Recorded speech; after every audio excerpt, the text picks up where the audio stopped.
Welcome to the Marvel Alliance podcast, where we cover anything and everything to do with the Marvel Universe. From the comics, TV, and movies, we go from the Mojoverse to Earth 616 to Queens, New York, in order to bring the Marvel Universe right to you. I'm the man without fear, Chris. I'm your friendly neighborhood Brent. Alliance, Assemble. assemble. Why why Volume. why are you not including London in there? I know. I haven't changed it yet. I've got to I'm do I that. just realized that. I'm a little I know. disappointed in you. I Sorry, know. I interrupted. What volume are we? Volume 102. I realized it last week and I just totally forgot. So I promise it will be changed next week. We'll see. We'll see, maybe. How are you doing this week, Brent? Good. I'm can't really complain. Looking forward to this weekend. I'm going to see the Sonic movie, and yes, I'm excited for that because I saw the first one twice in theaters. I thought it was way more fun than it had any right to be, and so I'm genuinely looking forward. We're taking the kids. It's going to be a good time. My daughter has informed me she's really only going for the popcorn and the Sprite, but I'm like, fine, whatever it takes to get you in the door. Yeah, exactly, and everyone wins. Yeah, this tonight was our first time doing rushing to get the kids home, eating dinner, getting the kids ready for soccer at six. Yep. Get there by 6 o'clock, rushing home, bath time. We get to eat, and I get to jump on to do the show. So this will be my life every Thursday, most Thursdays Yep. until June. Yep. So a little whirlwind, but hey, we make it all work. But yeah, so I am officially 1 week away from spring break. So That blows my mind. I'm like multiple weeks past I, spring break. I mean, different school districts, different states. It just yep, blows my mind. we follow Easter. So I mean it has good points, it has bad points, but I am ready for a break and definitely some time to watch some things, read some things, and just not think. Not think. So That's the most important right there. exactly. But all right, let's get these lovely show plugs out of the way because we've got episode 2 of Moon Knight to talk about. So we are part of the Geek Ultimate Alliance network with 8 shows. On Mondays, we got My Show World's Finest True Believers, alternating bi-weekly with Ranger Alliance. Ranger Alliance was new this week, and this coming week, a new episode of World's Finest True Believers is dropping, and a guest is Scott from DC Squadcast will be joining us with a return, and as Scott has done from pretty much mostly every single one.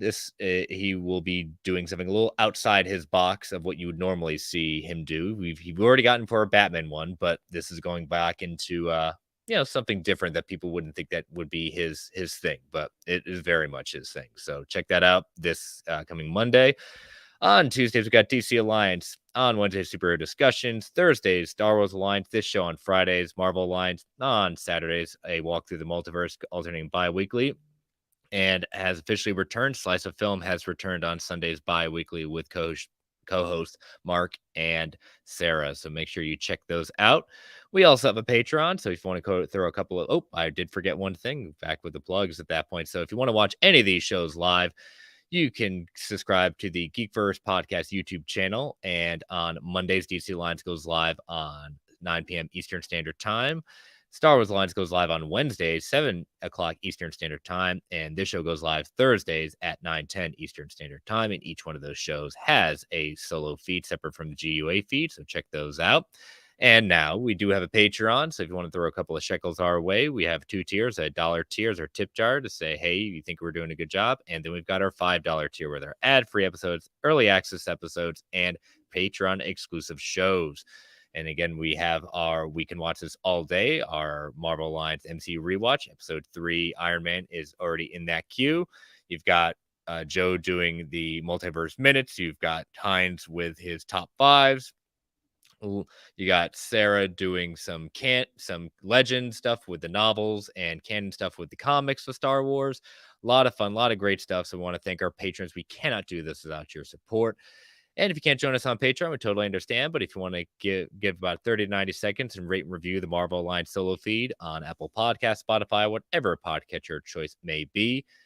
And as always, we want to thank our official sponsor, organicpricebooks.com. For all your omnibus hardcover collected edition needs, use that code MarvelGUA at checkout for $2 off every single order. Amazing customer service, immaculate packaging, ships around the world. And as always, we want to thank them for being our official sponsor. Now look who we already have Someone in the chat. Oh, look, it's fanboy Clay. You could be stuck recording in a closet. Oh, you know, oh, without ventilation, yes, that is awful.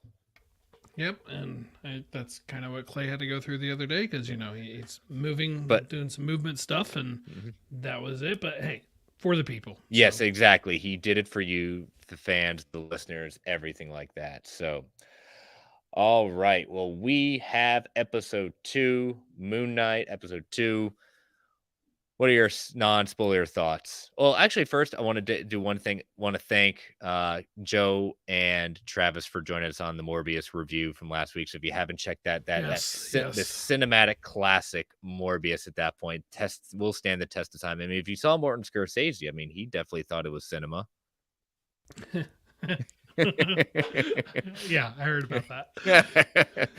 But we want to thank you and thank all the listeners and watchers of the video. It's done very good on the review. Definitely surprised us how good it's done on the review. But then maybe you all just tuned in to make sure we saved you the trouble. I don't know. Well, either way, we appreciate it. So Yes, we do. thank you for sticking around for that Morbius review and for coming back this week. I hope.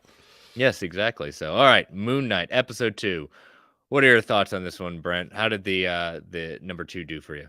Did really, really well. There was one thing in the back half of the episode, you can probably guess what it is, that I really wondered how the bigger Moon Knight comic book fans were going to handle. I've seen mixed reactions to it. Mhm. There, I don't think it's a spoiler to know at this point that we have, our two versions. We've got Steven, we've got Mark, and I really enjoyed what interactions the two had. I'll leave it at that for now. Oscar Isaac is really impressing me the way he can just like flip a switch about which character he is and the mannerisms and the way that you can tell who he is based on his movements. Really, really impressed. We got some. I'm gonna save that for spoilers. Never mind. Overall, I'm finding this episode hard to talk about. We were introduced to new characters, really impressive sequences throughout this episode. I was really happy with it. I've seen it a couple times at this point. How about you? Yeah, I really enjoyed it. We moved on from kind of our like origins kind of first episode to kind of digging into a little bit more about Steven, digging more into Mark, kind of establishing where, kind of the meetup between Mark and Conchu happened. A little bit, not as much, but a little bit deeper into Arthur and kind of his plans and his motivations at that point. It was cool getting to see some of our new characters. Yes, we will. I will have some thoughts on our new costume and what it was all about. So no, I thought it was good. It's definitely moving much fat. I'm glad it is moving at a quick pace this episode because way it ends up we are we are already in another country. So it's going to be very interesting to see how all these different parts kind of come out at the end. So but all right, we got who do we have in the chat? We've got Tellerick, Isaac, and Hawk are given excellent performances, really captured. Yes, Yes. completely agree. They're doing very, very good, very well, and continuing to again, Ethan Hawke doing a character that, as we've said before, does not have much presence in the comics at all. So No. like what he's bringing to the character. So all right, so before we get into spoilers, we're gonna take our first ad break, so kind of get that separation. If you haven't watched Moon Knight episode 2, so again, listeners, these ads help keep the lights on in the Geek Ultimate Alliance network. We don't get to choose what ads come on, and they can be a bit loud, so I'll give you a 3 count before they come on. 3, 2, 1. We'll be right back, and we are back. So, all right, when we open the episode again, Steven wakes up and thinks that everything was a dream until he goes to the mirror. He wakes up. He like sprints out of bed. He still has his ankle restraint on and he bites it. I don't know if I was supposed to laugh at that, but I definitely was laughing at that. I think so because it's just like you've done this before. You would think that you would realize that you're tied down, but maybe he thinks that part of him thinks, oh, it wasn't a dream. This might have happened. I'm okay. I'm free. Right. And then he goes to the museum and he's like, he wants to see the security footage. So he talks to the security guard whose name escapes me right now. And he's like, "Are you going to go watch the footage? Maybe I should come with you, yeah?" And I'm like, in what world should you go with him? Like, why would he let you go look at this stuff? He did, great. And it was really cool when he sees himself on the monitors and he Hmm. says, "That's not me," because it was Mark. And you could tell the difference. You could tell that it was Mark and not him. But I'm like, man, you should never have even been looking in that security office. But it was a good scene. Yeah, I mean, there's a chance that it's not going to show what you think it's going to show, and yeah, it definitely didn't show what he thought it was going to show. It just looks like him running around like a crazy person, knocking over some things, and that's it brings an interesting dynamic to this because we see this later on that the jackals are only seen by Steven and Mark and obviously Arthur. So other people can't see them. So, I kind of want to have a theory in the sense that maybe people who either have died or have been close to death can see the jackals. So it's like a I see dead people thing. Kind of, yeah. I mean, you saw later on when Layla throws water on the jackal, she can't see it, but then it kind of gets exposed at that point. Yeah, and that makes a lot of sense. And it could be the people who died, people who are directly connected, have a direct pipeline to these various Egyptian gods. Arthur, uh, are met now and Khonshu before, presumably. I think I believe him. Hmm. Presumably Khonshu before, and then of course, obviously Steven slash Mark has that connection to Khonshu now. So either way, it'd be kind of interesting to find out if Khonshu had basically said, like if you give up being to Mark, if you give up being Moon Knight, I'm coming after your wife, and she will be my next fist of vengeance. And it's like, I wonder then, will she gain the ability to see the jackals if that were to happen? Hmm. Yeah, definitely. So, Steven unfortunately is fired from the job. They're not going to press charges or anything, but it is interesting where they say, go seek help. I've used them; they're great. It is setting up because in Volume 8 of Moon Knight, he is put in an institution. So we've seen in one of the trailers or in a few of them that Mark or excuse me, Steven may be in an institution at some point. Right. There's one shot where it looks like he's like hitting himself in the head or something, and to me that's what it looks like. Yeah. We do get a return of Crawley. I wonder if we're going to see him pretty much every, in a lot of these episodes, or maybe the last time since we've changed locations by the end of the episode. But yeah, he goes to Crawley, trying to talk out what he's trying to do. He ends up kind of, I like it how he's kind of retracing Mark's footsteps. And it reminds me a lot of the more I've thought about these past two episodes, it said, man, this is very much taking tips of the hat to Fight Club. You Yes, know, yes, I definitely agree with that. and I know that the showrunners have said that they do a lot of different things, but in that movie, without revealing too much, that one of the main character kind of tries to trace back the steps of at one point in the movie to see where the other character is going, and the outside of one of when he goes to find that locker, one of the things, and you pointed out from the first episode, it comes back again, that QR code. If you scan that QR Hmm. code on the locker, you get a free comic from Marvel Unlimited. Yeah, that's really cool that they're doing that. I hope that that kind of thing continues. Honestly, you know what? Part of me is almost like make that the new Stanley cameo, a random QR in the background. That if you see it, great. If you don't, fine. But the shows need to do more to promote comic books. That's Hmm. something that they could do to help with that. I think it's a great idea. It's a really cool one. Now I will tell you, I have Marvel Unlimited. I didn't redeem it or whatever. I mean, I have Marvel Unlimited. I have any Yeah. digital Marvel comic book that's there. But it's an awesome way for people who don't have Marvel Unlimited to try it out, just to try out the medium. I absolutely love that they're doing that. No, it is. It ends up being the first appearance of Moon Knight from Werewolf number 32, Werewolf by Night. So yeah, Mark is, he goes to the locker and he kind of sees exactly what's going on. I found it interesting. It's kind of like as he's going into the locker, he sees like Mark's got a cot set up there, the guns, the money, passports. He- He's like entering Mark's mind going in there. It's very much going into his world. And then Mark appears and tries to convince Steven to again go to sleep, let me take over. And Steven's not having anything of this.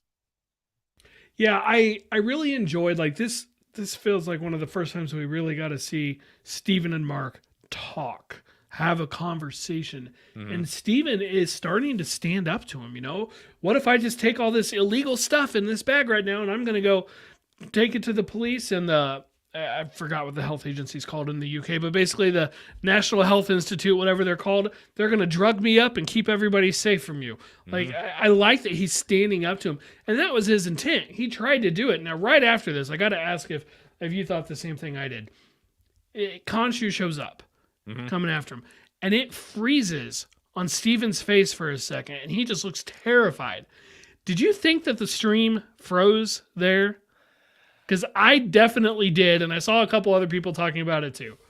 I'll have to watch it again. I've only seen it twice, and I didn't like it. Probably was so quick at that point. I mean, like you're saying, it was enough, but it didn't. It wasn't enough for me to like think about that. But like I was telling you off air, Aaron and I haven't watched episodes 1 and 2 together yet, so that'll be this weekend's assignment. But I'll be on the lookout for that one. So I hadn't really paid attention to that as closely. It got me both times. Both times. The second time I knew it was coming, and it still got me.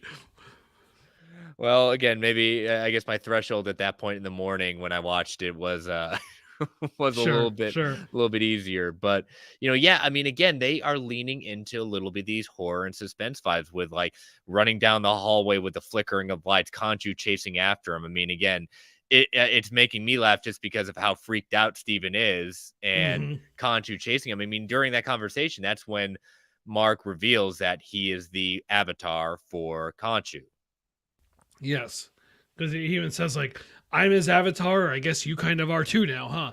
And Yeah. it is interesting to see them talk about.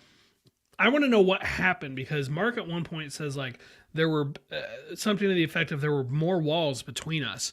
Mhm. There's a barrier between us, and so you weren't aware of me. And I'm like, okay, so at this point, and it feels open to interpretation. Maybe I'm sure we'll get an answer. But like, who was the first personality?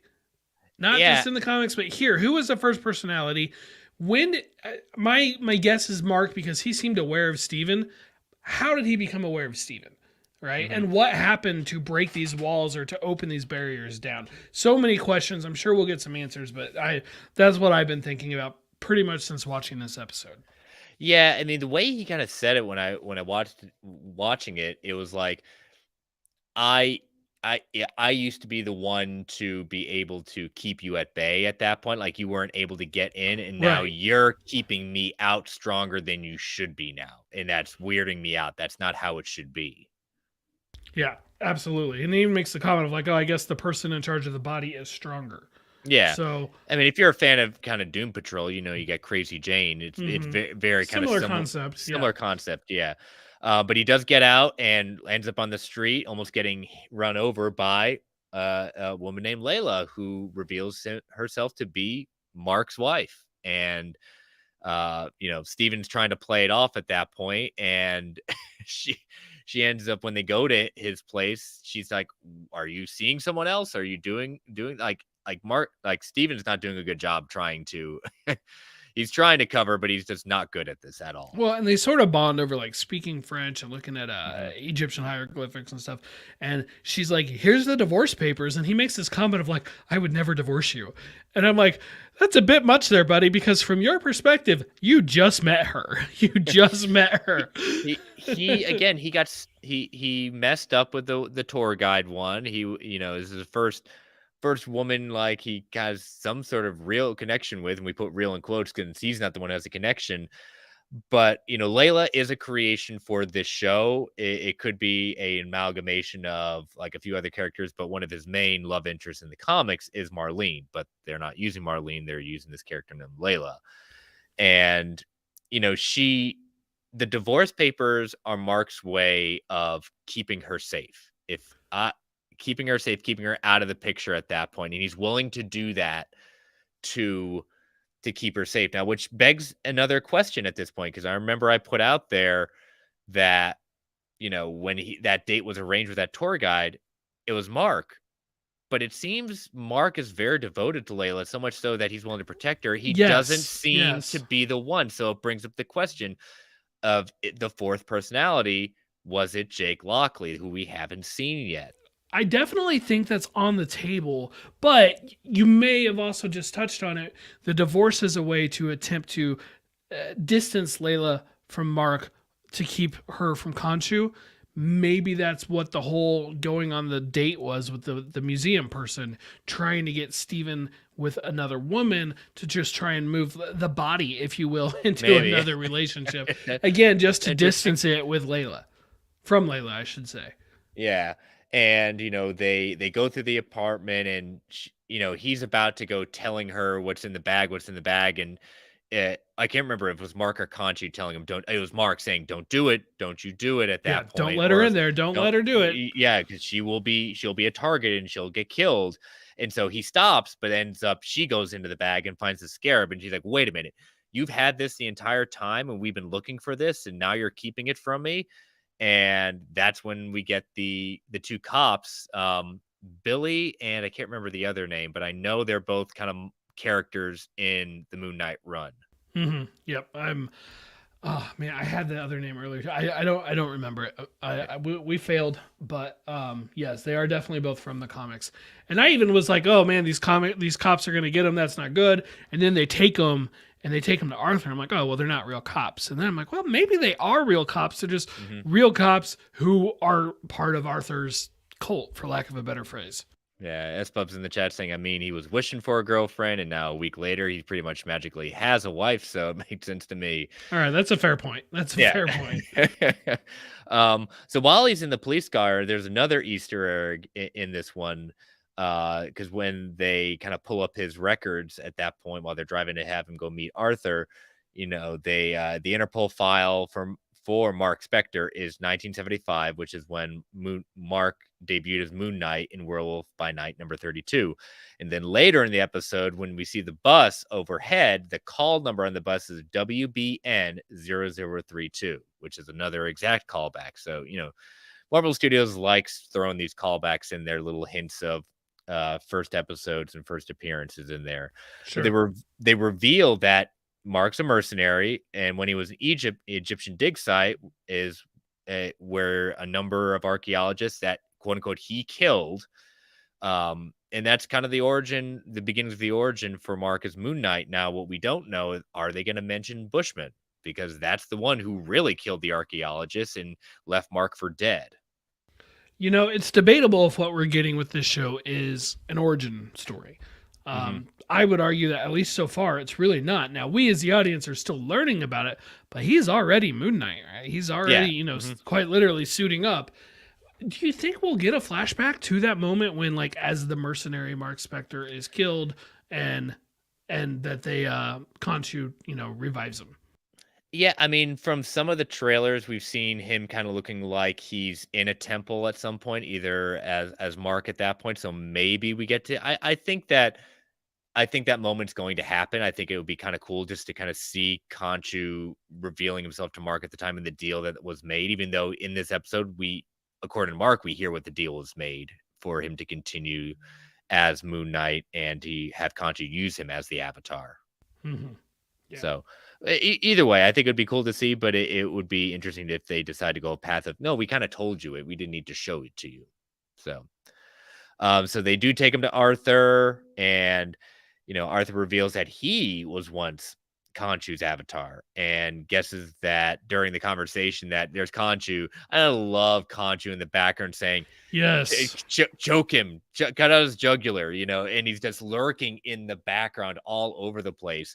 And And Arthur, Arthur able to predict what Khonshu was saying. yeah, he's trying to tell you to kill me, right?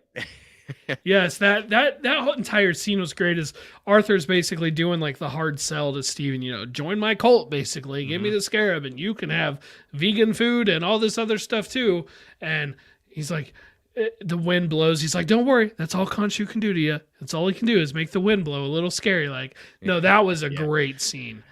And I love Arthur calling out, saying he's wondering if he chose Steven because his mind was easy to break or because his mind was already broken. And in the comics, we learn it's the latter. It was recently revealed that Khonshu infiltrated Mark's mind when he was a kid and has been there the entire time. So now I wonder, again, if we're taking Arthur at his word that he was a former Moon Knight, Hmm. whatever his name would have been, a former Fist of Vengeance, was his mind broken also? Is his mind still broken? Yeah. I mean, that was point of what at one point in the recent run that Conchu was, the one who kind of helped led to the creation of a lot of these ones because his mind was already fractured, and so he chose him for a weakness at Sure. that point, so he Hmm. could take over and kind of make him look like, oh, you're a weak person, I can take you over at that point. Um, the communities built, all these ones who are devotees of Emmett, and probably these are the ones that Emmett has deemed like, oh, you're a good person for me. So, You're a good person for me. Yeah, we're gonna find out that the ones Emmett's been killing have been like just people, good people, mhm. and the ones sparing, that's gonna be the troublemakers, if you will. Yeah, the ones that he can easily influence at that point. Yeah. So Stephen and Arthur discuss the issues of killing people before they commit crime, while Conchu takes those out who have already done a crime, and they bring up this whole thing like precognition, pre crime at that point. If we all everyone's been saying it's like Minority Yep. Report, That's what? that's what I was thinking. Yep. Yep, and again, it's always the danger of saying you're stopping people from committing crime that they haven't even done yet. So, are you arresting innocent people? How can you be sure? And you're just saying like, oh, hey, you know what? Trust me, bro. Trust me. Yeah, and they even say like, are you gonna kill a baby that hasn't done anything, but you are, you know, predicting is gonna do something in 30 years? I mean, that's still an innocent little baby, and they never really answered that question. Hmm. So he keeps on saying, "Oh, you're going to give me the scarab at that point." And Steven's like, "Nope, not doing it." And he reveals that the staff was a gift from Emmett that contains a sliver of her power, and so we get that hint. But then Layla comes in with the scarab and tries to like look like she was going to hand it over, and ends up grabbing Steven out of there. He uses the staff to call up uh and Jackal, but look at the color. It's purple. Hmm. And so he's using it to call out of the dark dimension. So again, all these different colors and these powers have meaning in the MCU. So we're getting another one calling out of the dark dimension. Yeah, purple has been coming up a lot lately. You know, the Doctor Strange Dormammu stuff, the Agatha Harkness, and now It this. it was Agatha all along. We all know. Mephisto confirmed. Exactly. So when the Jackal's going after him, like Layla keeps on telling him, saying, get the suit, turn into your suit." He's like, "I don't know what you're talking about. I don't know." And so when the Jackal knocks him out the window, he yells suit, and he lands in a good old hero pose. Superhero pose, superhero landing. That's right. Such a poser. Such Yes, a I know. poser. Like you asked me, it's like, is it bad that I thought of that? I'm like, no. I mean, like Yelena has both ruined and enhanced every one of those now because I cannot see a superhero landing without thinking you're such a poser. Which Nope. that's fine. Not complaining. I think it's awesome. I think they should just have an extra feature on there where Elena comes up there and says, "Such a poser." Yes, You yes. know? Director's cut. Yeah, and so we see him stand up, and he is standing as Mr. Knight, and this is where some of us in the comic book community were like, "Oh, is this the next personality?" No, it's just Steven who is in the suit because that's what he thinks the suit is, and so this Looking is fantastic. oh Oh my gosh, the suit is so. We've seen the still photos, but in yeah. motion, it's so good. It is a direct call from the comics. There's literally a pull from it at that point, but it's not the Mr. Knight personality. It is Steven inside the suit. And so I found the directors had talked to, or excuse me, the writers had talked to, can't remember which one it was, but I think it was the director saying like why they made the change. And so in their kind of changing over of it, Mark takes the idea of a military figure. This is his kind of suit. This is when he's as Moon Knight, this is what he views as what he needs to do to take people down. When you yell at Steven to say, put on a suit, this is who Steve what Steven thinks it is, a nice Armani suit, and so I'm not sure if we're gonna get the Mr. Knight personality or if we're gonna have Steven become more detective-like and more confident, because we do see when he lands at that point, he kind of, gets in the boxer stance, lands that surprise punch that he didn't realize that it was that powerful to knock down the Jackal. In the comics, Mark Spector did train as a boxer, so that's another callback to his comic book origins. But I get, I am right now a little disappointed that we don't get the separate personality of Mr. Knight. If this is all we get of the view of Mr. Knight, I'll be a little more disappointed. I don't know if we're going to get any more. I hope we do. It would be interesting to see Steven turn into kind of a little bit of Mr. Knight, but I know some of the peers, and I know Travis Snell was definitely disappointed, being as big of a fan of Moon Knight as he is, that right now we don't have a separate personality of Mr. Knight. The Mr. Knight costume looks amazing. The Moon Knight costume looks amazing. If I had to only pick one to see, Moon Knight's the way to go. But I'm on the fence. I'm not disappointed yet. If we get to the end of the show and that's all we get of Mr. Knight, there's no other calls to it, Steven doesn't suit up as him anymore, like, that's it. That was our Mr. Knight. Can't, like, then I will kind of be like, you guys kind of wasted that one. You could have saved that for a potential future season or project. And I know Oscar Isaac has said he's only signed on for this one season, but still, it's Marvel. You say you do plan for the future. You're watching out for Mr. Feige sniping you. I love the way it looks. I want more from it than what we've got at this point. Yeah, and I did see that video that not only is Moon Knight officially on Avengers Campus in Disneyland, but Mr. Knight is also there. And they got a good person who's got the accent down too.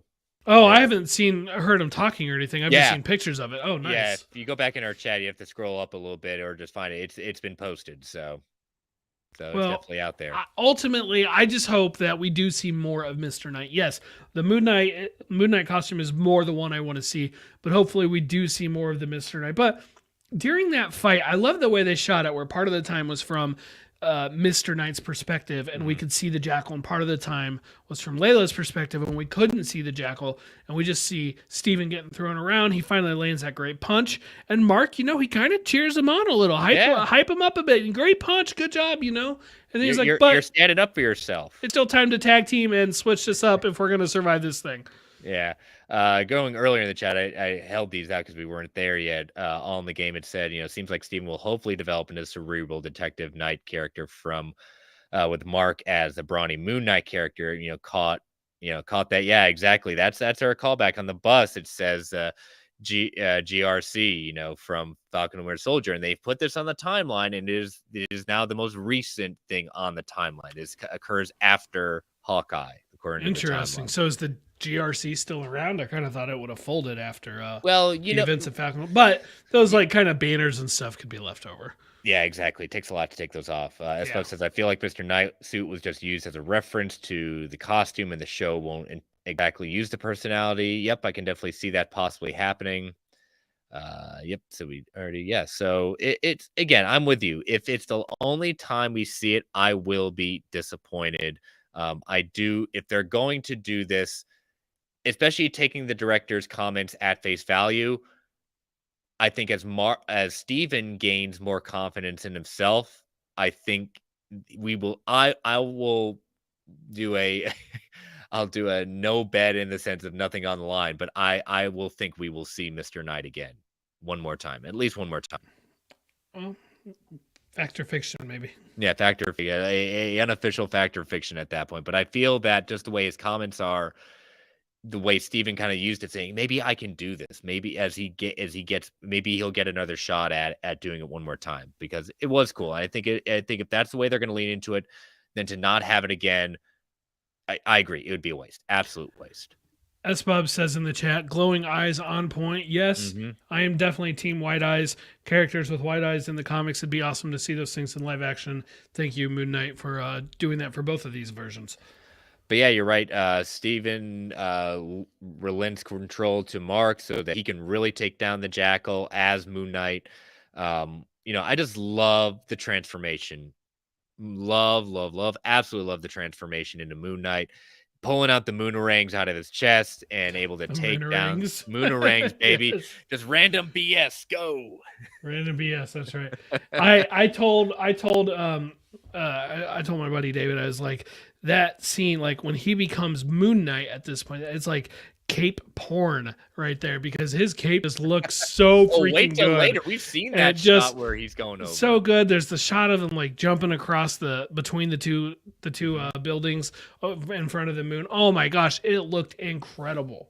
Yeah, no, it's great. Fights the jackal, ends up basically uh, s- dropping him on top of that kind of spire at that point, and he just disappears, turns into dust, and he transformed. Moon Knight costume gets taken back, and we still have Mark, and he realizes he's lost the scarab, and it's later found by a homeless man who Arthur just kills. Yeah, In showing that he jerk. doesn't care about making a better world. He's just furthering his and Emmett's goals. Yes. But Mark and Steven argue back and forth, and he says once he's done, he will disappear. But he'll disappear. But he's revealing like I made a deal with Conchu. He wants Layla as his next avatar, and my deal is I help him. I'll disappear. He doesn't touch Layla. We're done.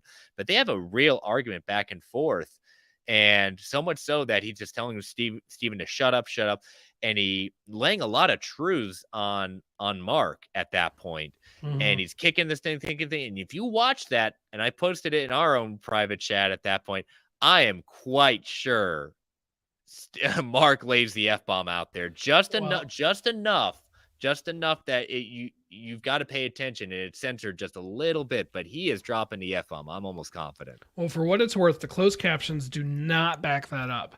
True, However, it fair. would be far from the first time that the closed captions were a little bit off. So, Yeah, look at when he's if you look at when he's smashing it at that point, when he's telling him to shut up. At one point, shut the up. yes. So, but yeah, so then all of a sudden they Conchu shows up. They have a conversation, him and Mark, and he's reminding him of the deal. He's not too happy with Mark that Steven's taken over at that point.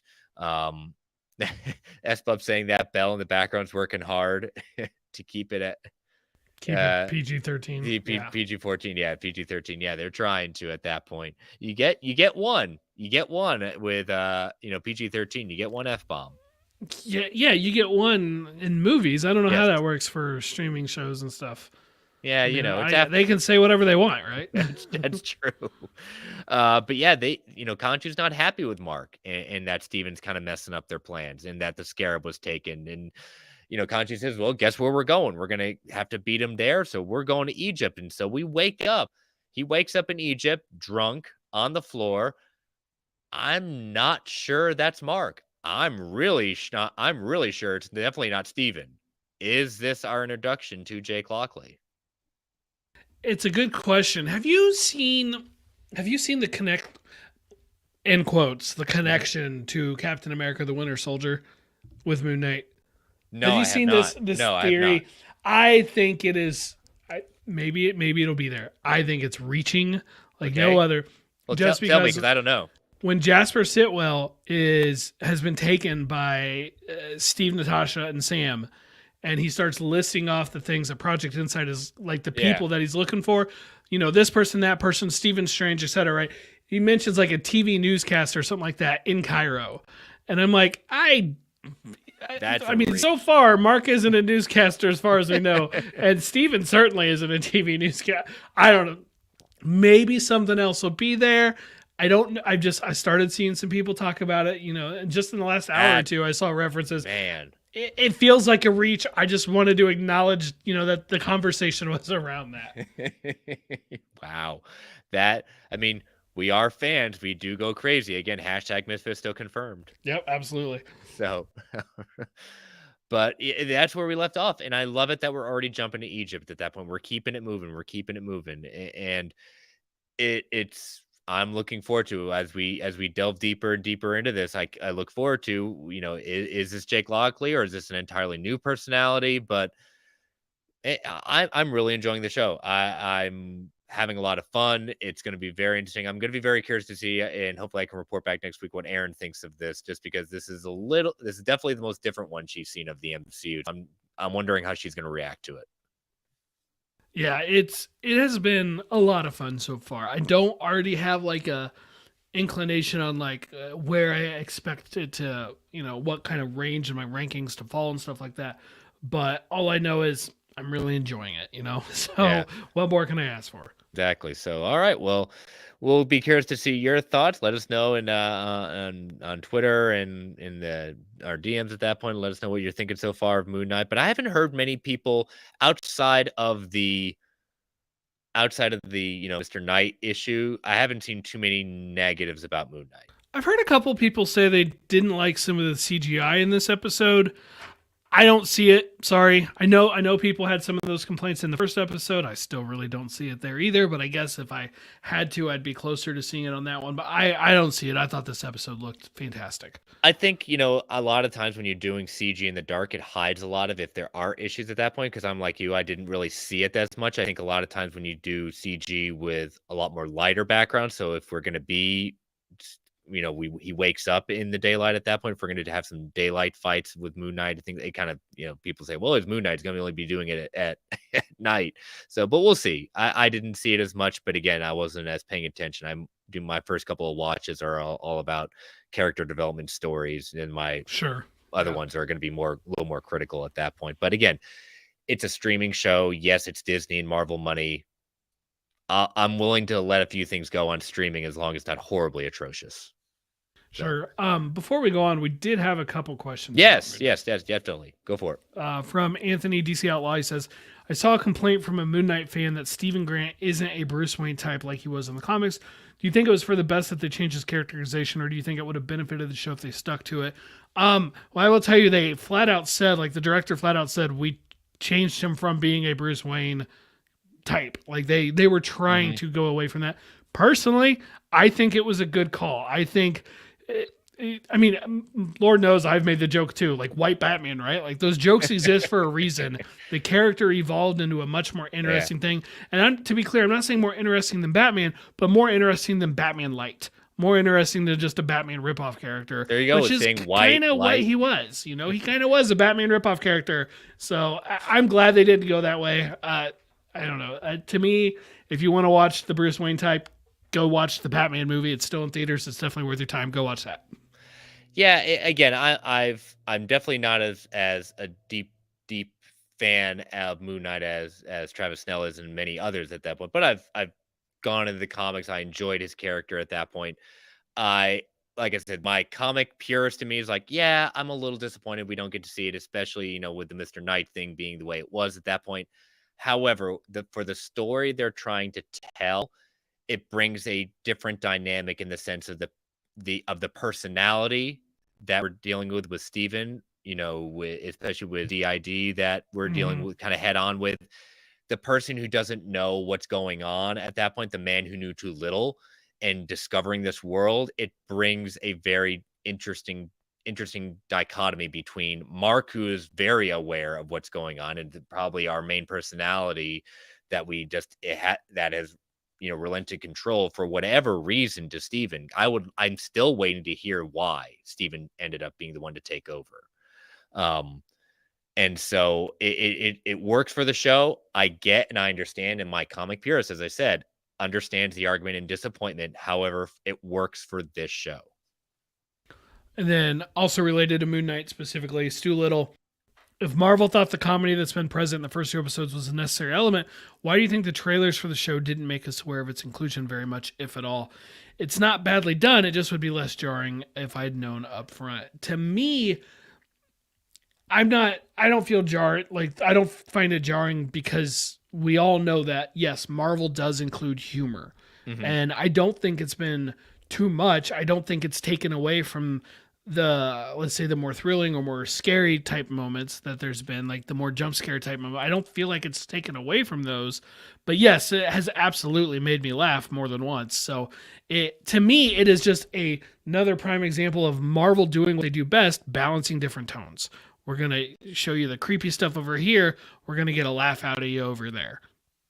Yeah. I mean, I'll even say the trailers we have seen of Doctor Strange and the Multiverse of Madness, both of them, and the trailers we've seen of Moon Knight, we did not get like the ending like scene of something funny because these are movies that are dealing with some serious stuff at that point, that they're trying to kind of focus on the elements of what the movies, and in this case the show, is about.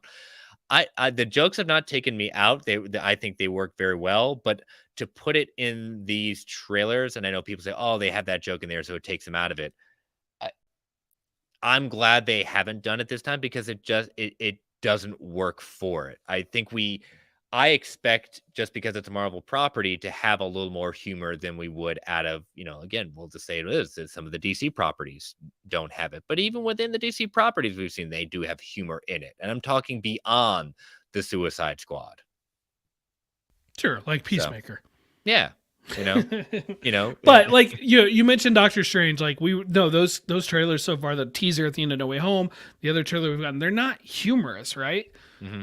But you think we're going to come out of a 2-hour movie with Benedict Cumberbatch as Doctor Strange and we're not going to laugh a few times? No, we're definitely going to. He's the Cumberbatch, and Doctor Strange himself, his portrayal of him is nothing but deadpan humor. Let's Scooby-Doo this stuff. Exactly. So like it or hate it, I mean, that's just the way it is. But the people that complain about, oh, there's that ending teaser, they're gonna do the funny thing. Well, guess what, guys and gals, they didn't do it these past couple of times. So you could say they're listening, but I guess, yeah. So all right, well, yeah, that's our Moon Knight discussion. So let's take our next ad break as we transition to the news. So as you know, listeners, these ads help keep the lights on in the Geek Ultimate Alliance network. We don't get to choose what ads come on, and they can be a bit loud. So give you that 3 count to turn that volume down before they come on. 3, 2, 1. We'll be right back. All right, so Brent, I'm going to toss it to you as always as we head out of our first weekend of the movies. You are our box office guru when it comes to this stuff. So tell us, how has Morbius done in the box office? Not great, but it hasn't been a total dumpster fire either. Oh, kind of like the movie itself. It opened with $39 million, which was just a little higher than I had anticipated, a little under, I think, where you and Travis were coming in at. I believe you were the closest, but we got to double check. Not by Price is Right rules. But by Price is Right rules, you're definitely not. Regardless, that's all right. There's nothing writing on that one. It was still the third best opening weekend of the year, which granted, we're only a few months in. There hasn't been a ton of movies, but it's third best behind the Batman and Uncharted. Globally, it's at 90 million on a reported 75 million production budget. The big question is, how much did the 17 different delays cost them in marketing? Because they kept having to ramp up the marketing and then put it back down. Like, that's the big question at this point. Because you have to figure this isn't a movie kind of like, I'll just use Justice League as an example of a movie that's had different attempts to get it off the ground, and so you have to factor in those costs into the budget, even though they had nothing to do with it. Those are costs they have to factor in order to recoup. So I don't know how. You're right. You have to think about all the false starts at that point, especially again, I keep running through my head. I understand why, for both reasons, the Omicron variant in January, but also the idea that, we're going to give No Way Home a little more room for Morbius at that point. But I still wonder, would it have performed better in January than it did in April? No, I really don't think it would have. I agree. I agree with you, but it's just something that I'm curious. I'm always curious about. So when it was, a while back, it was scheduled to come out in October of 2021. All right. Mm-hmm. For the record, that was the third release date for this movie. Then it got bumped to January 21st, 2022. Then a week later, January 28th, and then the April release date. No Way Home is still in theaters, right? It's still in theaters. Comes out physically next week. If they tried to release Morbius back in January 21st, about a month after No Way Home came out, when No Way Home was still making bank, Morbius was not going to fare well. Like, there's no reason. And honestly, if you're Sony, the people that do go see Morbius are people that might have gone back to see Spider-Man one more time. And so you might as well delay it a little bit more. And I think ultimately it makes sense that they did it. It is still funny. It came out on April Fool's Day. But Sony, to me, they're trying to make this successful universe, right? Mm-hmm. That's what they're trying to do. And people have questioned ever since Venom 1 made 700 plus million, whatever it was. Does Sony still need Marvel the way they used to? Well, I would argue they have a successful franchise with Venom and Venom Let There Be Carnage. Both movies did really well at the box office. Morbius hasn't exactly lit anything on fire. I don't think it's ultimately going to lose them money, especially not by the time you get to home releases and licensing for streamers and stuff like that. I don't think they're going to lose money on Morbius, but they're not exactly making it either. I don't think Sony yet has their universe, and so man, if I'm the cast of Craven, the crew of Craven and stuff, Aaron Taylor Johnson, it's like I feel like the pressure just got turned up a little bit because had Morbius done well, that would have kind of insulated Craven a little bit. Morbius, I don't think, is doing well enough for that insulation. So there's a lot riding on Craven, in my opinion. No, I agree with that, especially just because of, like we said, like it's not. I mean, it's not just Sonic. I think without Sonic even there, I still think Morbius would take a huge drop because I mean they're two different audiences. Let's be honest. I mean, you have a little bit of cross people that are just going to go that are from like yourself included. But again, is it meant to be a family movie? So it would take a chunk. But I still think it was going to have a significant drop in this next weekend, regardless of competition or not.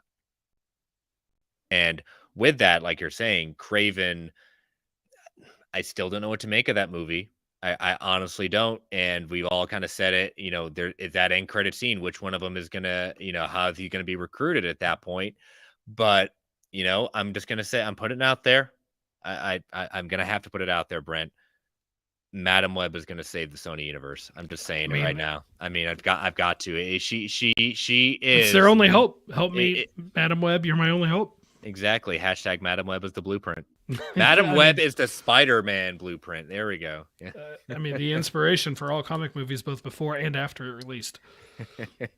See, yes, Bub. See, there we go. See, and that's not even mentioning Madam Web. No, we just did. He knows. Yes, he knows. He knows what's up. So, and S Bubs did let us know that Madam Web is starting filming in, I believe, June or July in Boston. Yeah. We actually thinking about it. We should start seeing something from the Craven movie because it started filming too. So you think something would start coming out. All in the Game. What happened to Olivia Wilde's movie? Allegedly, it's still out there, but we don't know anything beyond that. I know she's getting ready to either promote or she's finished her next kind of solo outing as the director because I know Chris Pine's in it, so I know he was making the rounds promoting early stuff with it.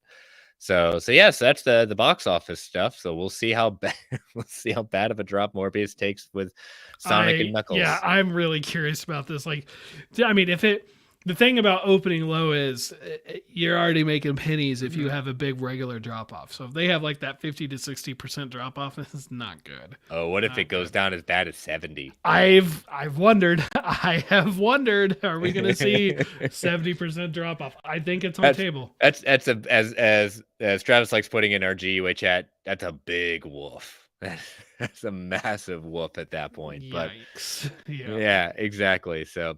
All right, our next one. Fandango had put out an interview yesterday or a couple of days ago with director Sam Raimi talking about kind of his experiences directing Multiverse of Madness and kind of it's his first director stint in the MCU and kind of like how it came about. And there's was this interview itself earth-shattering in a sense of huge revelations? Sure. No, but it was one of these things that Brent and I and others have been kind of hinting at ideas of theories we've had were kind of confirmed. I thought it was interesting when he they asked the question, what has been his exposure of the MCU? And he said, I've seen Iron Man, the first Avengers movie, Black Panther, Doctor Strange, clips of other movies. He said they've made 28 movies. I've really only seen 4 or 5, so I'm not that familiar. That's part one. But he said, but the way he's really loved what he's seen. And so he was a huge, giant comic books fan, Marvel Comics 70s and 80s. So he may not be MCU, like seeing every single movie, but he's seen some and he's a fan of the comics. I mean, we've seen his work on Spider-Man, so no one can say that he doesn't have credibility. Right. Yeah. No. I don't think people really would say that. I don't know. I'd be shocked if I was hearing someone say he didn't have the credentials to direct a Marvel movie. Yeah. I did like the next one they asked, speaking of Lizzie Olsen, she said, "How would you say Wanda evolves as a character in this film? Will we see a more powerful Wanda? Will we see multiple versions of the character?" Sam Raimi says, "Yes, the movie is a journey into the multiverse. So you do see different iterations of Benedict Cumberbatch's Doctor Strange and even Lizzie Olsen's character of Wanda Maximoff. So the actors have to play that.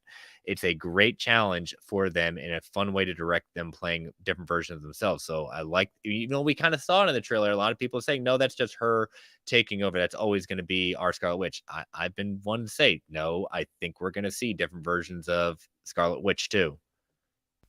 Yeah, I like that. And then I like the next question where he's like, who do you think's more powerful, Doctor Strange or Wanda? And Love that question was the always asked. the answer, we've been talking about this kind of thing since third grade. Yes, you're telling me he's not a Marvel fan? Yes, no, he's definitely a Marvel fan, and he definitely gives a non-answer of like, well, there's multiple versions of the characters. Some Wandas are stronger, some Stevens are stronger. I'm gonna dodge the question. But I like how he does it because he does it in the way like saying, well, it depends if you're looking at this point, but if he's here and she's here at the point, that's exactly how we talk. So you say it's a non-answer, but it's exactly Right. the kind of question, It is. like kind of response we would give. Yeah, you're Um, not wrong. yeah. They ask, Benedict Cumberbatch has said this film will rival Spider-Man No Way Home in terms of surprises. What can you tease fans of when it comes to the number of surprises or cameos in the film? He says, well, I guess I would say that Spider-Man No Way Home broke open the idea of characters from multiverses that come visit. But this is the first time that characters from our universe will go into the multiverse and experience other universes. So it's going to be a continuum. But that I think is one of the biggest appeals, finding other realities and how they rhyme with our own or how they are completely the opposite or variations thereof. And so they ask him the question, saying one moment in the trailer we're very excited about appears that Patrick Stewart's Charles Xavier is on the council. What can you tell us about this council and any factor in the film? And he said, I couldn't promise you that Patrick Stewart's in the picture. That's all that Marvel will let me say. So he's in it. He's in it, but I love it that they will refuse to admit it. Patrick Stewart's playing the game. Sam Raimi's playing the game. I think the fans that get driven so crazy by that, why can't they just say, have fun with it? They're having fun. They just want people to just experience it too much because they want it left open for some people who are going to be genuinely surprised because they either haven't seen the trailers or they just don't read any of this stuff. And that's a cool moment for them, and they don't want to ruin it. I think there's something to be commended by that. It's a little different because we saw Patrick, like we heard Patrick Stewart in this, but like I'm Did thinking now of we? like Did we we? did. Patrick Stewart I'm said thinking it. of I'm not like sure. Andrew Garfield and the way that we all knew he was in it, but everything denied it. They didn't show anything. You could make an argument that some of the behind the scenes stuff was maybe Photoshop. Like there was still just the teensiest hint of doubt that when you watch him walk through that portal, it's still really satisfying. And I personally, I'd like to preserve as much of that as we can. All the games said they should have just left Stewart reveal for the movie. I mean, that's the argument that we were having all the time. They need, Travis Knight was very adamant saying they need to show Toby and Andrew. They need to kind of get that conversation started, and they never did. Well, And maybe if they had, they would have made a little more money because they just phoned it in basically. I know, yeah. So I mean, I can see both sides of that. I really can, but I think again, the reason they showed it was to for the general audience to say like, oh, because they don't know that counsel in background, but they know that voice.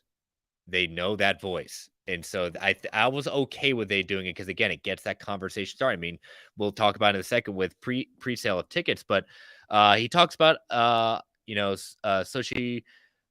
Gomez's character, America Chavez, being introduced. And he said, well, she adds an exciting spirit of youth. She's a newcomer to her powers in our world. She actually comes from another universe. I think she brings a sense of lightness and youth. Benedict Cumberbatch's Doctor Strange can be very egotistical and stuffy character and a know-it-all. She just flies in the face of that. She doesn't really have any respect for him. She sees right through his fronts and that he puts up. She's much more down to earth and one of us, and she doesn't take his attitude.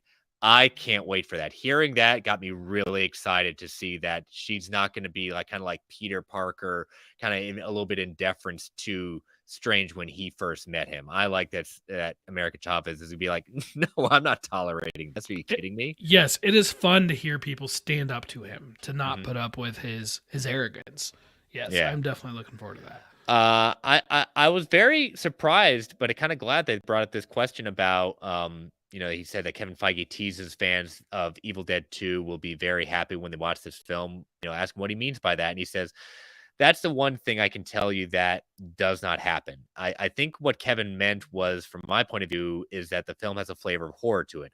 I think when the original director Scott Derrickson and Kevin promoted this movie, they said it was going to be the first Marvel superhero film with an element of horror to it. I hope I'm not misquoting them, but even after Scott left the picture due to creative differences, that was still the mandate to make Marvel's first film with an element of horror.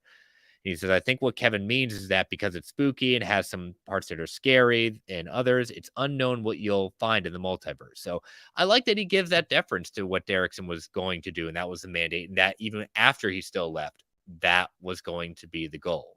Yeah, I agree, and it's kind of cool because it's like they're sort of touching along those horror vibes, not diving in, but touching on it with Moon Knight, going a little bit more with Doctor Strange, and then they're going to turn it all around for like a Diary of the Wimpy Kid type thing with Ms. Marvel. But that's okay. It's still going to be fun to see Marvel. It's fun with Moon Knight, and it's going to be fun in Doctor Strange to see them tackle these different areas that they don't normally dive into. Mm-hmm.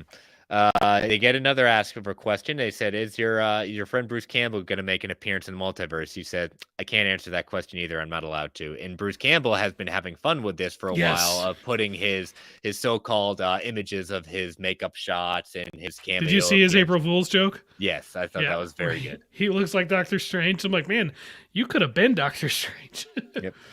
As they wrap up, they say, Tobey Maguire is back in Spider-Man suit and he looks good on him. What are the chances that we see you two team up for Spider-Man movies, or has that ship sailed? He says, I've come to realize after making Doctor Strange that anything is possible, really anything in Marvel Universe, any team ups. I love Toby. I love Kirsten Dunst. I think all the things, I think all things are possible. I don't really have a story or a plan. I don't know if Marvel would be interested in that right now. I don't know what their thoughts are about that. I haven't really pursued that, but it sounds beautiful. Even if it wasn't a Spider-Man movie, I'd love to work with Toby Grant in a different role. And then they ask the question that you and I keep on promoting up and down all the time when they get asked this question. This was your first experience in the MCU. If they asked you to return again, would you do it? He says, absolutely. It's like the world's best toy box to be able to play at Marvel. I'd love to come back and tell another tale, especially with the great management they've got there. Oh my gosh, here we go again. Oh my gosh. Like at some point, people are going to have to believe that like Kevin Feige and his team, the Marvel Studios Parliament, like they're just good people, right? Like at some point, one of these times it's going to come out to be like, yeah, no, they're good people. Like we liked working for them. Or in Derrickson's case, like it's nothing personal. We just had genuinely creative differences. I just laughed when I saw that. I was like, oh man, cultists are going to hate that line there. But I mean, we have no reason to doubt them. Yeah, and you know what they'll throw back in our face? Oh, what about Edgar Wright? What about Patty Jenkins and stuff like that? We're not saying they're not perfect, but it's just we weren't saying like everyone likes it. That's fine, but it's just like more consistently you hear people like, you know what, I'm on board with this. There's a difference between creative differences and like they enabled my harassment, right? Like let's just call shots it what fired, it is. there we go. Yeah. And so yeah, shots fired.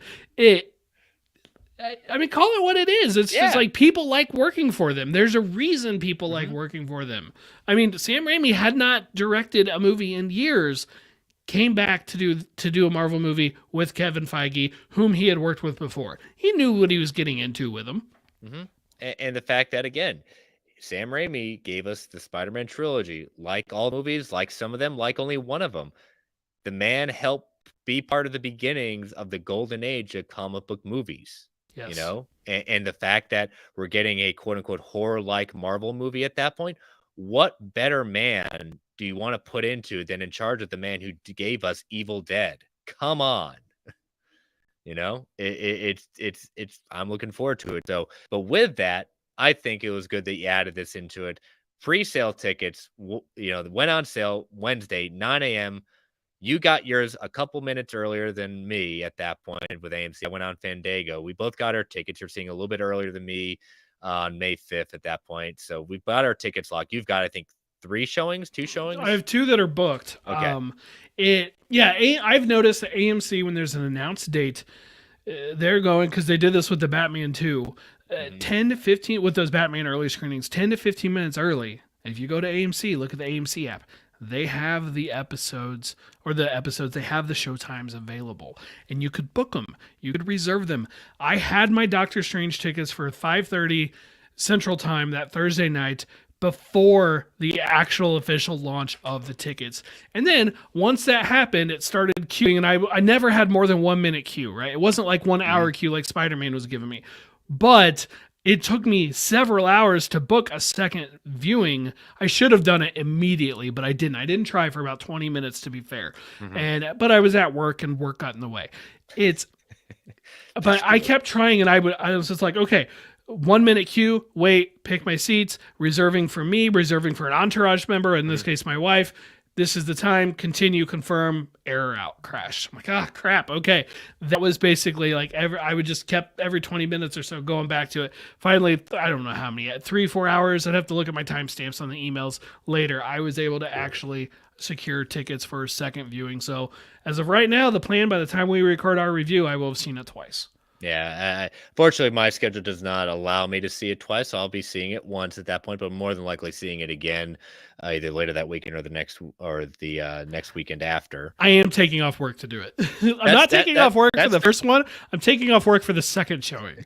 But part of that has to do with babysitting availability for the kids.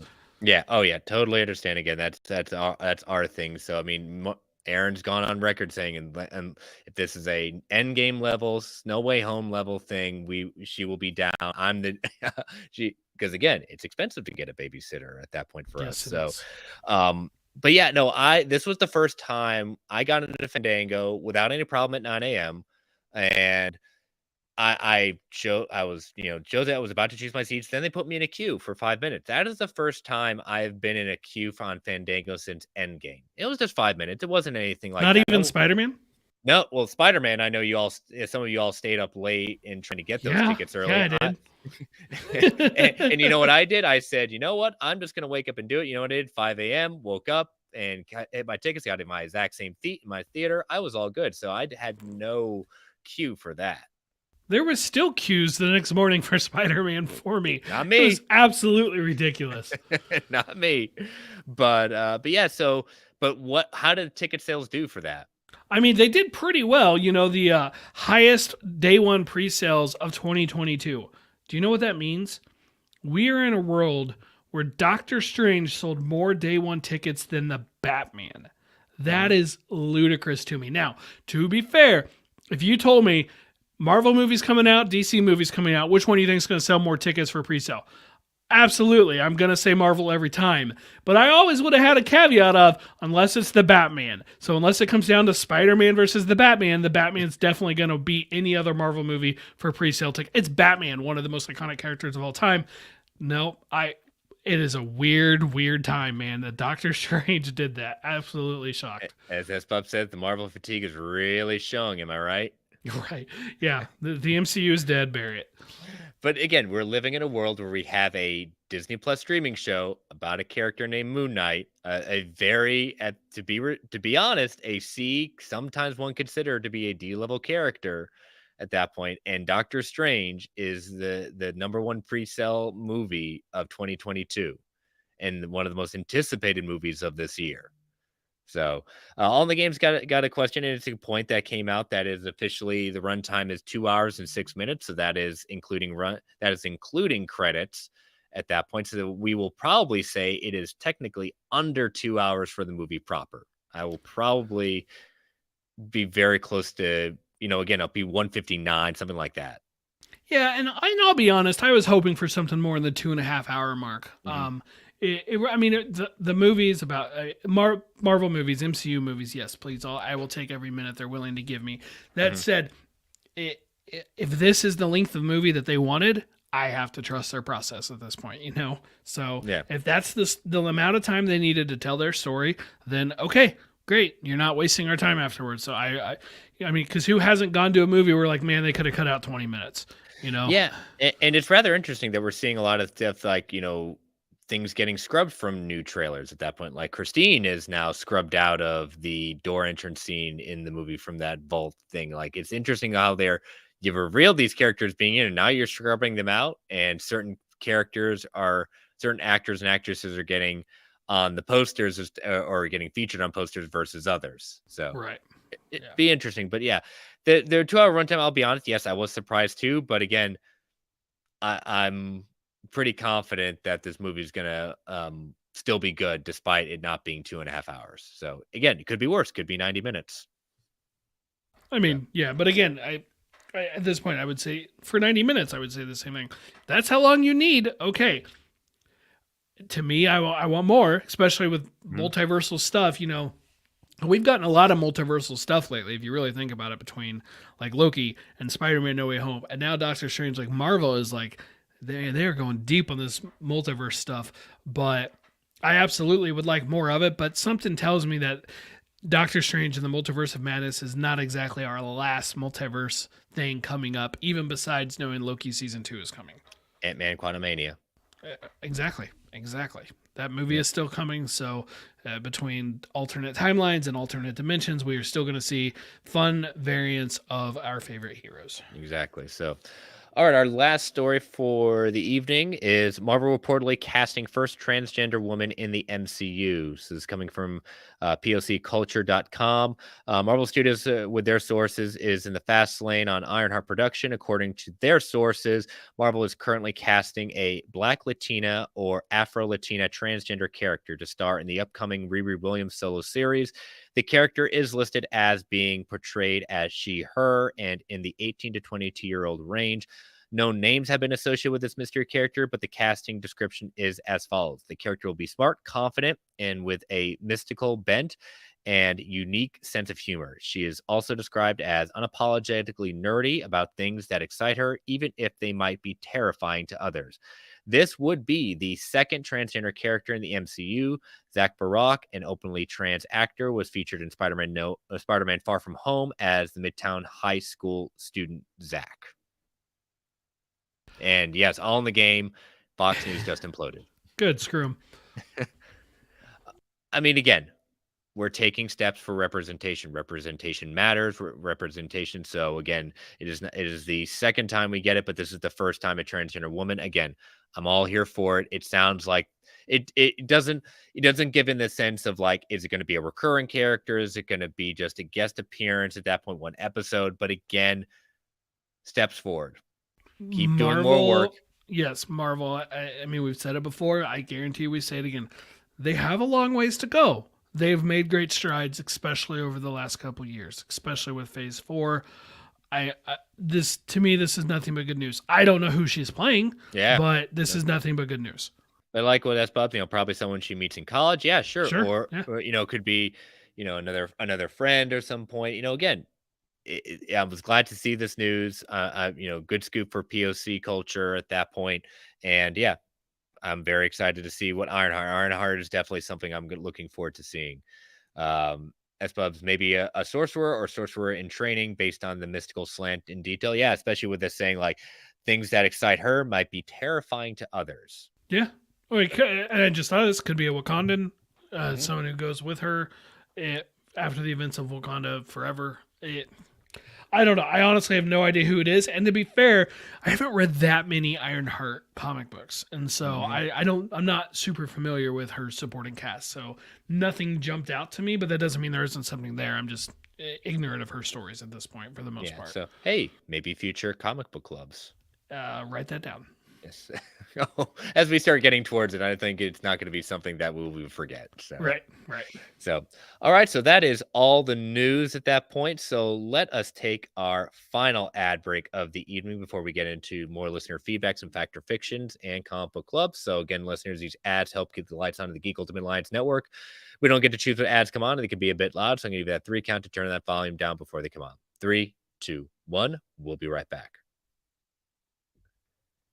And we are back. So we also have a few more questions that are not of the Moon Knight persuasion. So what do we got, Brent? SBub, since there's a lot of talk about Multiverse of Madness, what are some rumored or speculated cameos you think won't be in the movie? He says, I still think Toby isn't in it, but I'd happily be proved wrong. I will tell you, this interview with Raimi, like for the first time, I made me like think, Toby's probably not in it. I've always thought it was possible, but the way he's like, oh, I can't talk about Patrick Stewart. I can't talk about Bruce Campbell. Oh, I'd love to work with Toby someday, even if it was in a different, like it just his language was totally different. So it's still possible Toby's in it, but I'm less confident about it now than I was 2 months ago. I'm also not expecting to see Hugh Jackman. Mm-hmm. Yeah, I'm definitely not. I think Toby's not in it. I think I've said it as fact or fiction. I'll say it over and over again. I do not see us seeing Toby and Andrew return until much later than you would think. Now, that's not precluding Sony from picking up Andrew or Toby for doing something in their use. I'm just saying again, in the MCU timeline, they will not be returning for a bit. Who else do I think? I'm still 50-50 on Tom Cruise. I'm leaning more towards yes, he's going to be in it at that point as playing that, superior Iron Man at that point. I definitely do not think, and I think in more as we see those images that fired up at them, that's Rambo. That's totally Rambo. Totally agree. Point. Yes. Yeah. So what do you think about Tom Holland? No, I don't. Because I think we are done with spiders in this movie. I think we're done with spiders for a bit. I wonder because of the way Tom Holland was talking about not having any more appearances on his contract. Mm-hmm. When we know that the deal between Sony and Marvel said there was one more Spider-Man appearance in a Marvel team-up movie. And so that's what made me wonder is like, does he not have any more appearances because he's already shot whatever he was going to shoot for it? A small role. We already knew Doctor Strange was with him. They could have filmed something on the set of No Way Home for Multiverse of Madness, for example. I don't know. I'm not full on predicting it. I would still maybe argue Toby is even more likely than Tom Holland. I can't get the idea out of my head considering Strange broke open the multiverse for Spider-Man. Part of me wonders, would he go back to Spider-Man for more assistance with it? I don't know about more assistance. Now, I think it'll be a really cheap thing. It's like, oh, you see him on TV or see him there. The no interaction or just be like, I think that's kind of cheap, but it just, I personally don't think it's necessary to have him in there. I get your point. I totally understand your point of like, the way the movies were reversed and you have the opening of the multiverse. Yes, they're going to be totally making references to what he did in No Way Home, but I don't think having Tom Holland in there is necessary. Fair. Would I like it? Yes, just what I would love to see Toby or Andrew in it. Yes, I would love it, but I just don't think they're necessary. So. All right, next up, still from SBubs says, if Sony really wanted to go through with making a Sinister Six movie, who could the villain or antagonist be, not including Spider-Man? I've been thinking a while about this question. It's definitely Scarlet Spider, right? I was trying not to go the clone way because yes, clones are awesome, but it's a little obvious. It is a little on the nose, but I was expecting you to kind of go the Ben Reilly route. Maybe hey, let's do Kane. Kane. There you go. I do have a real answer. Okay, what's your real answer? Silver and Black Cat and Silver Sable. They've been trying to get that movie going. Yeah. Both of those are characters who you could describe as anti-heroes or mercenaries. Black Cat, more of the anti-hero. Silver Sable, more of the mercenary. I could see a scenario where those are the two who are taking on the Sinister Six. Yeah, it's something I thought. I mean, even though they're going after Spider-Man, the Spider Slayers at that point, another rival group at that, right now I'm just having so many problems with them trying to get this Sinister Six movie started after Morbius at that point. I mean, not just after Morbius, but after Amazing Spider-Man 2 in 2014. Like, they've really wanted to do this for a long time. I was more excited about than for this one. I'm just going to be honest. I was more excited after that. Morbius, he worked at Horizon. It'll just be a bunch of more Horizon Fallout characters, Well, basically. how about this? I mean, I'm gonna take it straight from the comics right now. What about Beyond? Yeah, I mean, I maybe can't rule it out. Yeah. I So the mean, that'd Beyond be Corporation. that'd be really new to be putting them in, but it's possible. It's Sony. Yeah, I'm Yeah, just saying it's Sony. I like my silver and black call out though. I I think. I do. mean, I think uh, that's rather interesting. That's very inspired. obviously Scarlet Spider would be the best answer, but we'll take it, I guess. Sure, why not? Sure. All right, Travis Snell. With tickets on sale, what's your long range box office Doctor Strange projections?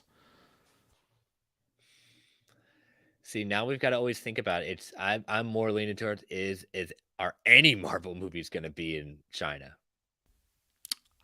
It's a good question. I've not heard anything about this one going there. I'm just kind of assuming not at this point. Mhm. And you know, originally when he asked this question, I think when he asked this question, there were reports that regionally Doctor Strange was outselling Batman. Mhm. But since then, we now know, yeah, like it was the whole thing that it happened. For the record, Batman opened at 134 and is currently sitting at 713, 714, something like that. Mhm. You know, this is going to be, Marvel's, and again, Black Widow did what it did at that point, but this is going to be Marvel's first summer, quote unquote, summer blockbuster since pandemic. I mean, I'm really not trying to knock Black Widow, but it didn't have that blockbuster impact, and one could say because of the Disney Plus subscriptions. Okay, I'm just saying that this will be their true no streaming, no nothing in the summer. This is going to be opening this summer on a big kick. As long as everything stays good with COVID at that point, this could. I think this has. I think this could make a good, strong push. 890 million. It might. It will. It may be depending on if the word of mouth becomes like, oh my god, you're not going to believe who's in this movie. Oh my god, they actually did this appearance. They're doing this. It could give Spider-Man a run for its money just based on, word of mouth. I don't see it beating Spider-Man, but I could see it giving it a run. I won't go quite that far. I mean, Spider-Man is north of 1.8 billion dollars. Well, I mean, like, it'll be like under a billion, under a billion. Okay, so I will say this: I think it'll top the Batman. I do think it's Okay. going to top the Batman. It's got advantages over the Batman. The runtime, it's an hour shorter. That's a pretty big advantage over the Batman. It's already ahead of it as far as tickets go. And Marvel movies, they churn out the audiences. And at this point, I think that's being proven that again in Doctor Strange coming off of No Way Home, where no, he wasn't the most talked about thing in that movie. How could he be in a movie that Tobey Maguire returned, right? But he absolutely was talked about a lot in favorable terms. I mean, to me, a floor of 800 million probably. I'm not necessarily going to call a billion, but I absolutely think it's on the table. I think it's extremely possible. I don't expect the Spider-Man No Way Home type run, but one of those like you get up to like a billion to maybe 1.1, 1.2. I think there's a very real chance at that. I would say 900 million is my call right now. At that point, if I've got to choose a floor, 900 million will be the floor.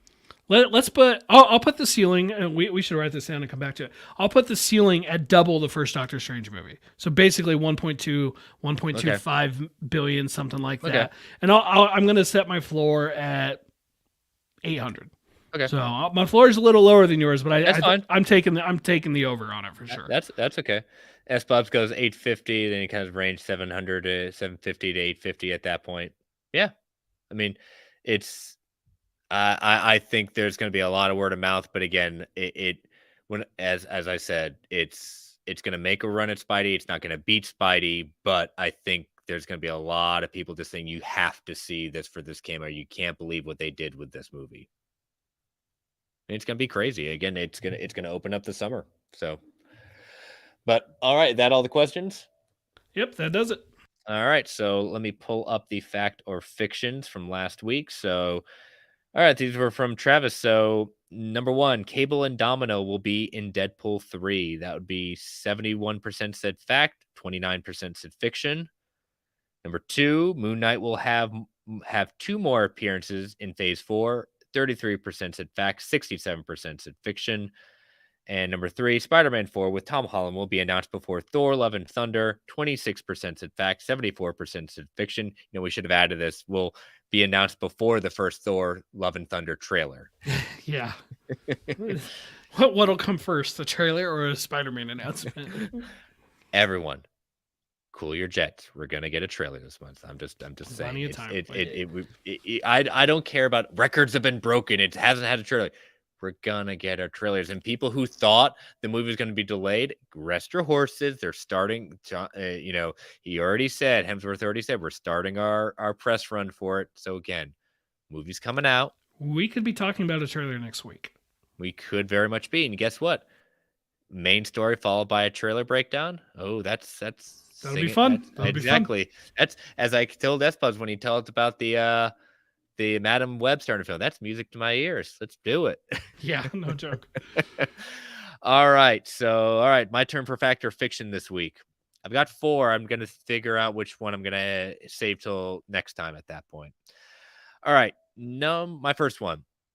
In Kraven the Hunter, it will be Madam Web recruiting him and Chameleon to be a part of the Sinister Six, not Adrian Toomes. No, I'm just saying. I just wanted to work in Madam Web at that point. It's going to be Dr. Michael Morbius recruiting him and Chameleon to the Sinister Six, not Adrian Toomes. Fiction. I think it'll be Toomes. I think it's going to be Toomes as well, but it would be an interesting one to be the more recent one that people's like, oh, I remember that character. We saw him in that kind of so-so movie. Did they? Not that many people will remember that character. Watch it be both, and we're just... No, they're going to go, hey, isn't that Venom? I'm Venom. Why did they cut that line? It was so good. I'm Venom? That was in there. No, they cut the whole thing. No, it's Dr. Michael Oh, Morbius. Yeah. That ending part. I was like, oh, that was so good. I actually like that part of the trailer. All right, next one. Let's see. All right. The next appearance of Moon Knight, kind of taking what Travis said, I know I was a fiction on that one, so I'm going to go with one appearance. We're going to get one more appearance of Moon Knight, but that's not my thing. The next appearance of Moon Knight in Phase 4 will be in the Werewolf by Night Halloween special. Which they just started filming recently. Mm-hmm. So you think Oscar Isaac's already going to suit back up, huh? For a quick cameo. You know what? Especially considering Moon Knight first debuted in Werewolf by Midnight, I'll go fact. I could totally see that happening. They dropped two issues of it, right? 2 issues of it. They dropped the comic, the call, and the passport, the bus thing. They are leaning hard in this whole Werewolf by Night stuff. It would be a very nice, quick, thing to the first appearance. So absolutely, it would be. Yeah, so I'm going fact on that one as well. On the game saying, how would he know who Venom is? Did I miss something? Yes, you did, because they didn't put it in the movie. All right, my final one. We will see a live-action Miles Morales as Spider-Man before we see Andrew and/or Toby return to the role. How do we not talk about him versus the Sinister Six? I mean, I know he said not Spider-Man, but still. Mm-hmm. We will see live-action Miles before Toby or Andrew. As Spider-Man. As Spider-Man.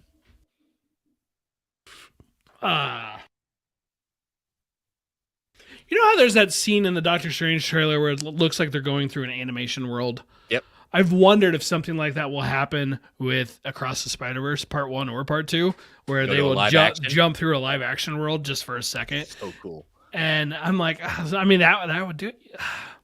Before we see them both or either of them? I said either or. I said before we see Andrew and/or Toby return to the role. I'm gonna say fiction because I think they're cool. I think they're going to be able to move faster, especially on Andrew, than they would on the others. And I do believe we'll see them again. So I'm going to say fiction, but it might be close. And it's possible it could end up being like the same movie, and it'll win on a technicality of runtime in the appearance. Yeah.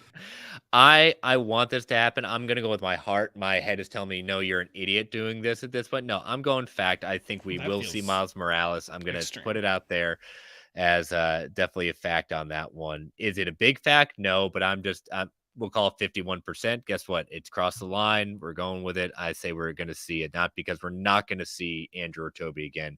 They may just move a little quicker with Miles. So We will All right. find out. So I will save my fourth one for next time because yeah, I think that'll make a couple of weeks. So all right. So I'll put those on Sunday afternoons. Make sure you check those out. And all right, issue 3, Comic Book Club. We got issue 3 of Spider Shadow. So, Brent, what did you think of this issue? This is definitely a fun issue, and I put fun in the sense of a sadistic way. No, fun is exactly the right word. We start off. We've got the Sinister Six, right? Keep the motif going. We got Rhino, Yep. Electro, Craven, Mysterio. We have all these plus J. Jonah Jameson rocking basically Spider Slayer armor, and obviously Doctor Octopus. But it's not Otto Octavius; it's Eddie Brock. And I love this conversation that he has with Jonah. It's just like, oh yeah, you screwed this up, didn't you? That's why you got fired at that point. So this is just revenge. You really blame Spider-Man for your life. Didn't you make the choice? Didn't you put the wrong information out there? Exactly.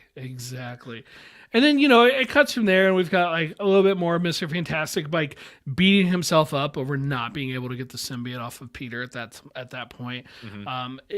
I like at this point, I'm like, I kind of want to see Mr. Fantastic confront Peter. I'm like, okay, he's been in 2, if not all 3 of these issues. Like, let's get that. I feel like there needs to be a physical confrontation at this point. They're talking. He's talking to Captain America. Maybe we're gonna get that with the end of the way this issue wrapped up, but not quite what I was expecting. I totally forgot about Blue Beetle being there as I'm flipping through the comics right now. You mean just the Beetle? Yeah, just the Beetle, not Blue Beetle. That's funny. But, the Beetle being there, but he was with Peter. But they both met their very dismal ends at that point. Oh, spoiler alert. Yeah, no joke. I mean, they have the same number of appearances on the Arrowverse, right?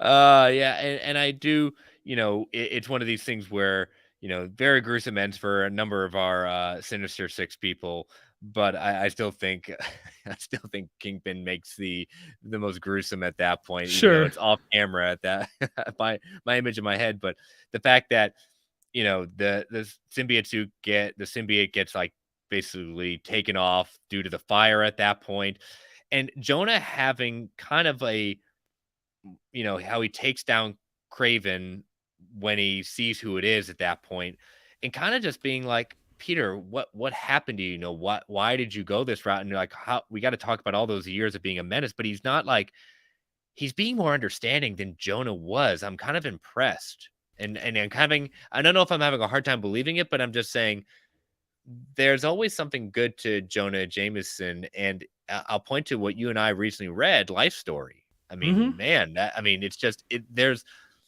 he's more funny and the more tropey character of being the cliche, like, oh, I'm going to get you, Spider-Man. But these moments just make you think like, okay, there is a good person somewhat in there always. Well, there's some precedent too, like in the mainline continuity that like, as he finds out Peter and Spider-Man are the same person, he does soften a bit against Spider-Man.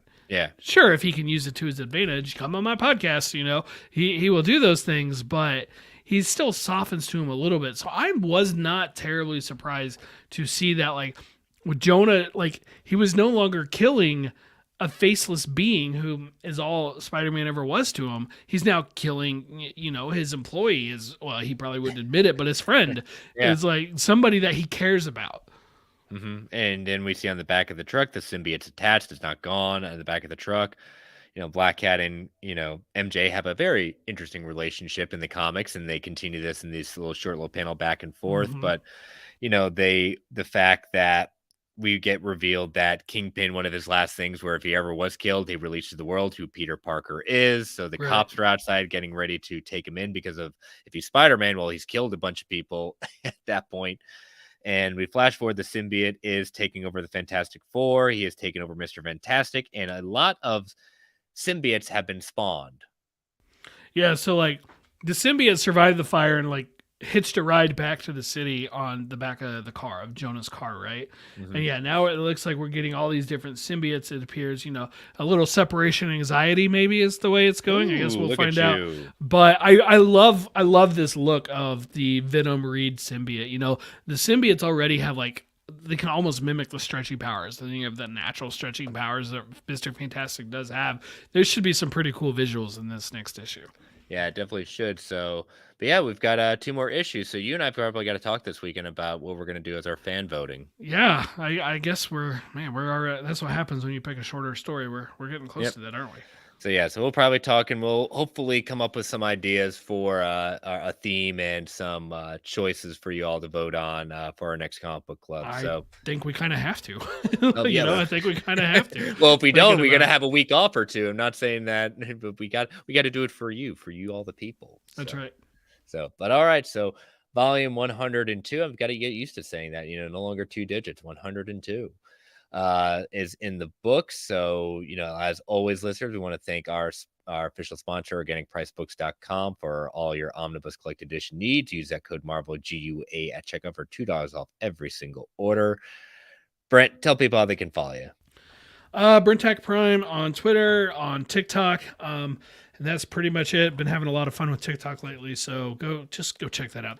Yeah, That's yeah, the most fun social network. I'm gonna say it. Brent's been even putting some plugs from Marvel Alliance on there. So I've cut out a few clips of the show and throwing them up there. So we'll see what clip he selects this week. that's right. I took a couple notes on things I might do. I got to listen back to them. Got to put that Madam Web out there. Got to keep that conversation going. Yeah. I don't think she's gonna make the cut this time. Ooh, unfortunate. Okay, so you can follow me on Twitter at Chris Balgi. You can follow my other show, World's Finest True Believers, at Finest Believers. You can follow this show at Marvel A Podcast. You can follow the Geek Ultimate Alliance Network at GUA Pod Network. You can email this show at marvelalliancepodcast@gmail.com. And you can feel free to tweet, email if you want to provide feedback, sneak into our DMs, ask questions, factor fictions. Continue to rate and review the Marvel Alliance solo feed, the GUA feed on Apple Podcast, Spotify, whatever podcatcher choice may be. Thank you all for listening. Thank you all joining us in the chat. Stay safe out there, listeners. And as Stan the Man would say, Excelsior, true believers. All right. So, we had predicted saying, hey, if a bigger story comes about, we can always punt this one because it was a smaller story. It was a bigger story until they corrected it. It was a really big story for like 2 hours. It was, and we're just like, oh, come on, Marvel. All right, so Marvel at one point, I think it was Saturday or Sunday. The April 3rd, so that would have been Saturday. Yeah, so I'm sorry, that would have been Sunday. Yeah, so on Sunday for about 2 hours, Marvel had updated Daredevil's bio in their kind of like bios of the on-screen history report, and it had added in his appearance in No Way Home, and 2 hours later it was taken off. So this is how it originally said, the last paragraph of Daredevil's on-screen report. Sometime later, Matt was hired as an attorney to defend Peter Parker, as Peter had been publicly outed as Spider-Man and accused of Mysterio's murder. Though Peter was legally cleared of wrongdoing, Matt warned that he'd still have to face the court of public opinion and advised Harold Happy Hogan to hire a good lawyer. As if on cue, a protester threw a brick through the window of the Parker's apartment in support of Mysterio. Fortunately, due to his heightened senses, Matt was able to catch the brick before it hurt anyone inside. When Peter asked him how he was able to do that, Matt claimed it was because he's a really good lawyer and left it at that. So at that point, that was on there. Nothing had been changed with Kingpin. Nothing had been changed, like adding in the Hawkeye appearance. Not entirely true. The end of the Kingpin's bio was entirely the Netflix shows, like the Daredevil show. But there was a picture of him and Kazi from Hawkeye. Yes, Hawkeye. Yes, so that was there. But so this was like for about 2 hours. They're saying, "Oh my God, the Netflix Daredevil is completely canon, everything part of it, because they just added in this other part." And then, just like that, they took it away. And it's worth noting that the Marvel website has kind of made weird mistakes before. But it's just a very big, very specific. It is. Thing. And when this came out, I was watching Luke Cage. I really didn't set out to do it. I've fallen into what I'm thinking of as like a celebration of the Defender saga coming to Disney Plus. I'm 8 episodes into Luke Cage right now. I'm just going in chronological order, and I'm I've seen him before, so I'm watching it. I'm just kind of browsing Twitter at the same time, and I see a notice about this, and I'm like, holy crap, this is amazing. Not that it's like the definitive proof, but it's like more evidence towards, like, there's obviously evidence that of it because D'Onofrio played it the same way, right? Like he says he's playing it the same way. Yep. There's evidence towards it because they're using both D'Onofrio and Charlie Cox, and there's other rumors, like there's rumors about seeing Jessica Jones potentially in She-Hulk. They're just rumors, but there's rumors. There's rumors of Charlie Cox again in She-Hulk. There was a new rumor this week from makeup artist resume or something like that of both Wilson Fisk and Matt Murdock appearing in Echo. Which unconfirmed enough we didn't put it in, but we've talked about on this show that there's been enough rumors to kind of say there's smoke, there's fire. They're going to be right. And so ultimately what I think is going to happen is they will neither confirm nor deny. I don't think they will ever confirm or deny. They're not going to do anything that like explicitly endorses those shows, but I don't think they're going to do anything to specifically contradict them either. I think that's where it's ultimately going to be left at, and you can kind of decide for yourself if they're canon or not, and that's how it's always been. I've always been on the side of they're not canon because there was no references, but like there's nothing, like the movies made no acknowledgement towards the TV shows. Well, they gave us just the tiniest blip of that with Jarvis and Endgame, right? Mm-hmm. But now we have full-on, like, stars of the thing. We have Charlie Cox, like, the main person of the Defenders, showing up in one of the biggest movies of the entire MCU. I'm like, for me, that's probably enough at this point. I'm certainly, as I'm going back, rewatching these and enjoying them, like, in my head, it's basically like, yes, finally, I feel like I can finally truly feel that they are canon for the first time, but I'm certainly not going to be arguing with anybody who disagrees with that because there's not a lot of evidence other than that. Yeah, and you know, Kevin Feige isn't personally overseeing the publisher side, and whomever writes the character probably doesn't have much of a way of inside knowledge. So the inclusion, as you said, may have been an oversight by the writer who simply assumed it was okay, and then they said, What did you just do? No, take that off. That's that. And there is actually a video clip of Kevin Feige talking about these shows being canon from years ago, back when they were first starting. Yeah. It's been making the rounds again. I mean, guys, we're comic book fans. Retcons happen. All I know is if they are made to be canon, I feel like great. I win. I love these shows. I love Daredevil so much. More of it, but regardless, variant or not, Charlie Cox is definitively Daredevil in the MCU. That's enough for me. I mean, again, we've heard him that his next appearance is going to be from She-Hulk, Echo, Armor Wars, even Secret Invasion. We've heard Matt Murdock and or Daredevil will appear. I'm really hoping for that She-Hulk because that means it's this year. This year. Yes. that's I want that more than any of the others. Give me my yellow costume. I just want to see that once, even if it's just a joke. I want to see that yellow costume. I think that'd be awesome. Yeah. So I ultimately want him to be in red, but something towards that yellow costume. Yes, please. Yes. So, all right. What do you think? Was it a mistake? Was it a hint towards the future? You let us know, and we will see you next week. Bye-bye.